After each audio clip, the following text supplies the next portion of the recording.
ঢাকাই সিনেমার মেগাস্টার শাকিব খানের আপকামিং সিনেমা সোলজারের একটি জমকালো আইটেম গানের মধ্যে শাকিব খানের পাশে ড্যান্স পারফরমেন্স করতে দেখা যাবে তামান্না ভাটিয়াকে। এই গানের মধ্যে তামান্না ভাটিয়াকে একেবারে অশ্লীল পোশাক পরতে দেখা যাবে, আর সেটাই মেনে নিতে পারছেন না ওপার বাংলার সকল অভিনেত্রীরা।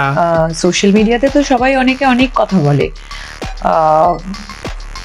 সেগুলোতে তো কান দিয়ে তুমি না মানে ভীষণ কুল কাম, ভীষণই ফান লাভিং একটা মানুষ। সবাইকে একসঙ্গে নিয়ে বসে গল্প গুজব করে হই হই করে কাজ করতে খুব ভালো। ও না এখনো পর্যন্ত বোধহয় ওকে পুতুল ভাবে, তাই জন্য ও না এরকম করে টিপে বললাম না প্লিজ একদম না। তো কিন্তু আমি ওকে চটকাতে দিই, এই জন্য আমি যেদিনকে আর্যের মতো আমাকে ওরকম সিন করতে হবে বা বলতে হবে, খুব মানে অনেক সিন আছে তা নয়, কিন্তু যে কটা আছে সেটাকেও তো খুব কনভিনসিংলি করতে হয়।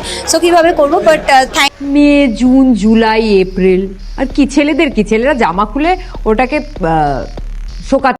সো দর্শক, আজকের এই ভিডিওটি এই পর্যন্ত। যদি ভিডিওটি ভালো লেগে থাকে তাহলে ভিডিওতে একটা লাইক, একটা কমেন্ট আর অবশ্যই চ্যানেলটি সাবস্ক্রাইব করতে ভুলবেন না।